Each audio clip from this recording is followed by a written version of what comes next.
Hello and welcome to the first in a series of videos on Unity 2D development. My name is recording from 2025, and this is how to download your Unity Hub.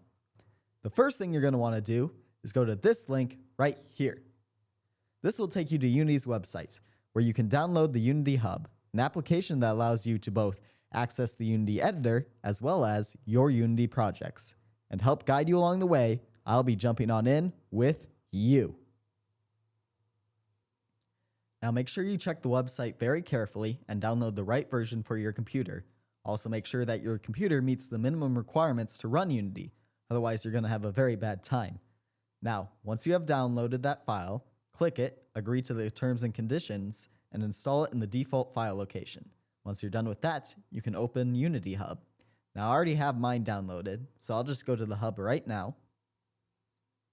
Now yours may look slightly different than mine, because Unity will sometimes update it and change the layout. However, the general process should still be the same. First, we're going to go to Installs, and we're going to click Install Editor. Now you're going to install the recommended version, and you're also going to want to make sure that you have Microsoft Visual Studios checked off. And then once you're done with that, you can hit Install. Now, I already have mine installed, so I'm going to go ahead and cancel this. But you're going to have to let yours continue on so you can actually do stuff. Next, go to Licenses. Now, you may see a pop-up down near the bottom that asking you to sign in with your Unity ID. I already am signed in, so it hasn't asked me. But you're going to need to sign in and create a new account if you don't have an account already. Once you have an account, you can actually get your Unity license.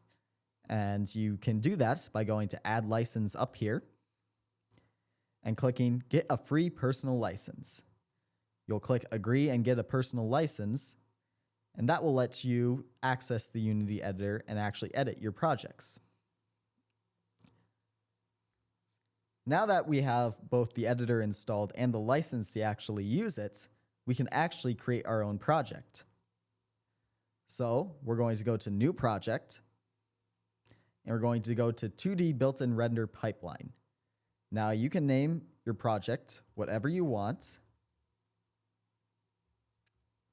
I'm going to name mine 2D Development Dev,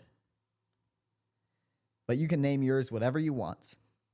You can also install all the file wherever you want on your computer. I'm just going to keep it here for now.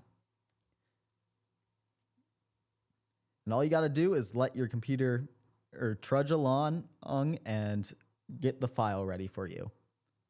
So all we have to do is wait. Now, once you're here, there's still something we need to do before you can begin coding your own game. What we need to do is go to Edit, Preferences,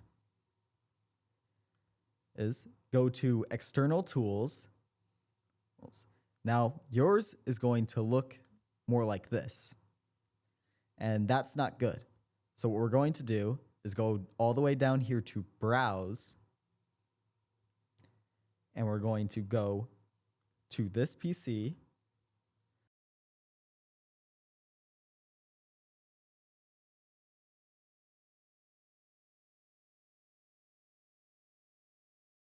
go to the Program Files,